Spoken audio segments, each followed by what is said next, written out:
ओम नमो भगवते वासुदेवाय। नमस्कार दोस्तों, स्वागत है आप सभी का हमारे YouTube चैनल पर। दोस्तों आइए सुनते हैं श्रीमद् भागवत महापुराण की कथा।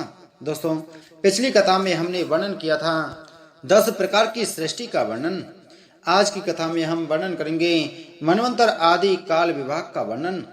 श्री मैत्रेय जी कहते हैं, विदुर जी, पृथ्वी आदि कार्य वर्ग का जो सूक्ष्मतम अंश है, जिसका और विभाग नहीं हो सकता तथा जो कार्य रूप को प्राप्त नहीं हुआ है और जिसका अन्य परमाणुओं के साथ संयोग भी नहीं हुआ है, उसे परमाणु कहते हैं। इन अनेक परमाणुओं के परस्पर मिलने से ही मनुष्य को भ्रमवश उनके समुदाय रूप एक अवयवी की प्रतीति होती है। यह परमाणु जिसका सूक्ष्मतम अंश है, अपने सामान्य स्वरूप में स्थित उस पृथ्वी आदि कार्यों की एकता समुदाय अथवा समग्र रूप का नाम ब्रह्मांड है।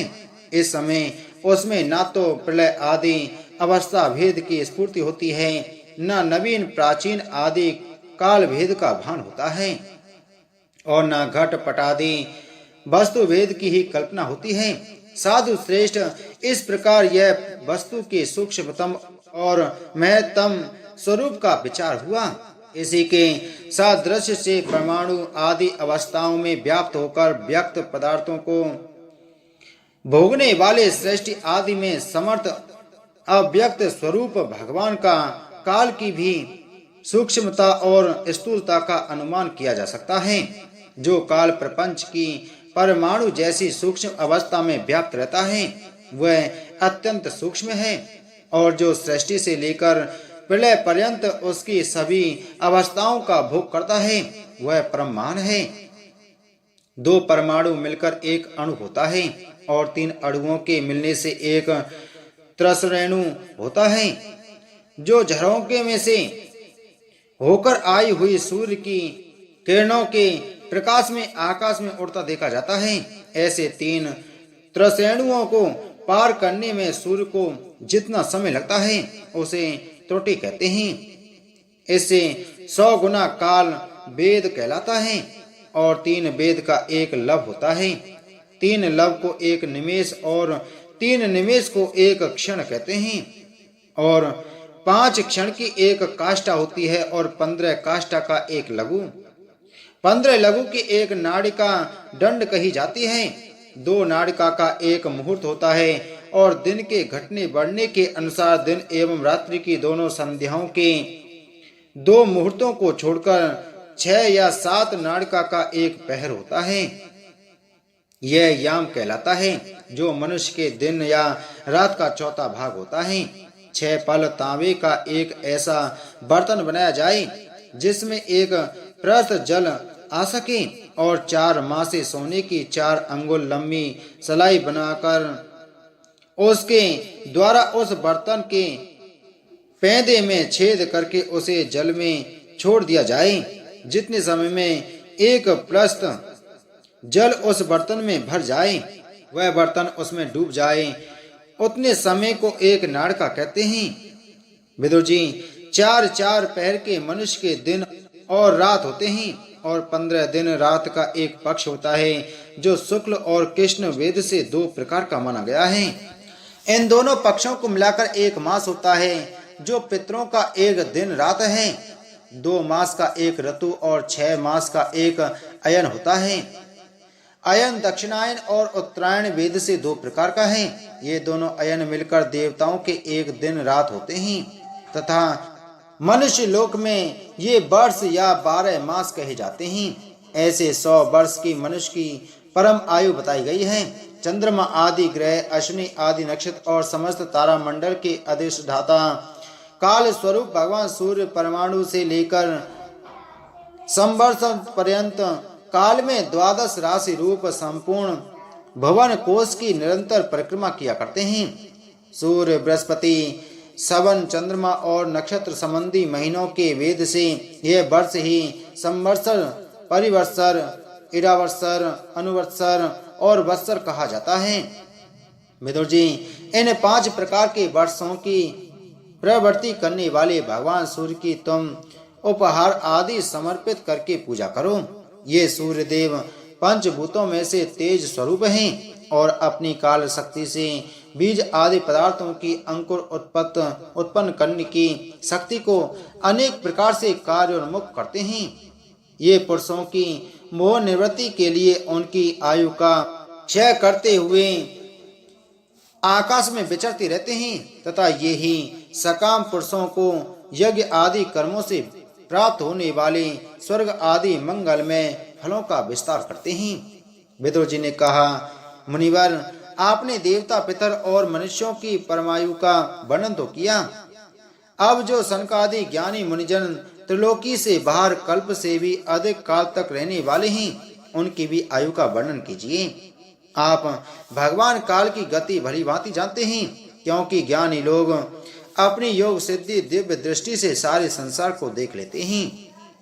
मैत्रेय जी ने कहा, विदुर जी, सत्य युग, त्रेता, द्वापर और कली, ये 4 युग अपनी संध्या और संध्यांशों के सहित देवताओं के 12 सहस्त्र वर्ष तक रहते हैं, ऐसा बतलाया गया है। इन सत्य आदि चारों युगों में क्रमशः 4, 3, 2 और 1 सहस्त्र दिव्य वर्ष होते हैं और प्रत्येक में जितने सहस्त्र वर्ष होते हैं उससे दुगने 100 वर्ष उनकी संध्या और संध्यांशों में होते हैं। युग की आदि में संध्या होती है और अंत में संध्यांश। इनकी वर्ष गणना सैकड़ों की संख्या में बतलाई गई है। इनके बीच का जो काल होता है उसी को कालवेत्ताओं ने युग कहा है। प्रत्येक युग में एक एक विशेष धर्म का विधान पाया जाता है। सत्य युग के मनुष्यों में धर्म अपने चारों चरणों से रहता है, फिर अन्य युगों में अधर्म की वृद्धि होने से उसका एक एक चरण क्षीण होता जाता है।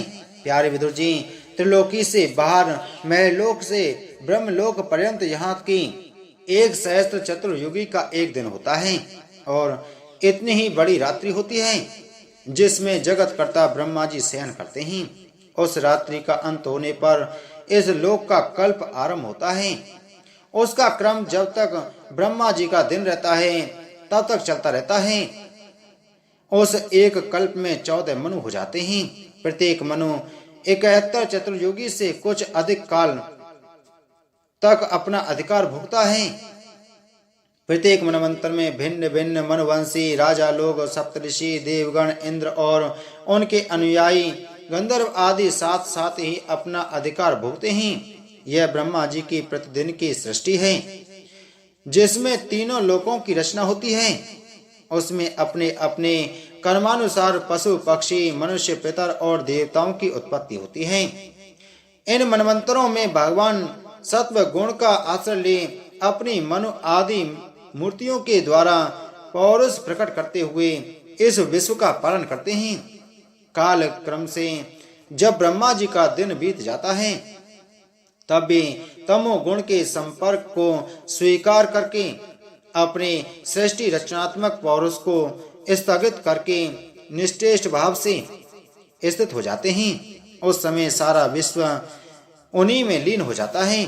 जब सूर्य और चंद्रमा आदि से रहित वह प्रलय रात्रि आती है तब वे भू भव स्वः तीनों लोग उन्हीं ब्रह्मा जी के शरीर में छिप जाते हैं। उस अवसर पर तीनों लोक शेष जी के मुख से निकली हुई अग्नि रूप भगवान की शक्ति से जलने लगते हैं। इसलिए उसके ताप से व्याकुल होकर भृगु आदि मुनीश्वरगण महलोक से जनलोक को चले जाते हैं। इतने में ही 7 समुद्र प्रलय काल के प्रचंड पवन से उमड़कर अपनी उछलती हुई उत्ताल तरंगों से त्रिलोकी को डुबो देते हैं। उस समय जल के भीतर भगवान शेषशायी योग निद्रा से नेत्र मूंद कर शयन करते हैं। उस समय जनलोक निवासी मुनिगण उनकी स्तुति किया करते हैं। इस प्रकार काल की गति से एक एक सहस्त्र चतुर्युग के रूप में प्रतीत होने वाले दिन रात की हेर फेर से ब्रह्मा जी की 100 वर्ष की परमायु भी बीती हुई सी दिखाई देती है। ब्रह्मा जी की आयु के आधे भाग को प्रार्ध कहते हैं। अब तक पहला प्रार्ध तो बीत चुका है, दूसरा चल रहा है। पूर्व प्रार्ध के आरंभ में ब्रह्म नामक महान कल्प हुआ था। उसी में ब्रह्मा जी की उत्पत्ति हुई थी। पंडित जन उन्हें शब्द ब्रह्म कहते हैं। उसी प्रार्ध के अंत में जो कल्प हुआ था उसे पाद कल्प कहते हैं। इसमें भगवान के नाभि सरोवर से सर्वलोक में कमल प्रकट हुआ था। विदुर जी, इस समय जो कल्प चल रहा है वह दूसरे प्रार्थ का आरंभक बतलाया जाता है।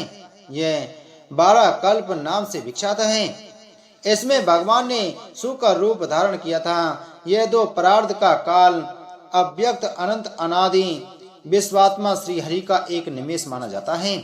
यह परमाणु से लेकर द्वैपरार्थ पर्यंत फैला हुआ काल सर्व समर्थ होने पर भी सर्वात्मा श्री हरि पर किसी प्रकार की प्रभुता नहीं रखता। यह तो देहादि में अभिमान रखने वाले जीवों का ही शासन करने में समर्थ है। प्रकृति, महतत्व, अहंकार और पंच तन्मात्र, इन 8 प्रकृतियों के सहित 10 इंद्रियां, मन और पंचभूत, इन 16 विकारों से मिलकर बना हुआ यह ब्रह्मांड कोश भीतर से 50 करोड़ योजन विस्तार वाला है तथा इसके बाहर चारों ओर उत्तरोत्तर 10-10 गुने 7 आवरण हैं। इन सब के सहित यह जिसमें परमाणु के समान पड़ा हुआ दिखता है और जिसमें ऐसी करोड़ों ब्रह्मांड राशियां हैं, वह इन प्रधान आदि समस्त कारणों का कारण अक्षर ब्रह्म कहलाता है और यही प्राण पुरुष परमात्मा श्री विष्णु भगवान का श्रेष्ठ धाम स्वरूप है। बोलो श्रीमद् भागवत महापुराण की जय। बोलो श्री कृष्ण चंद्र भगवान की जय।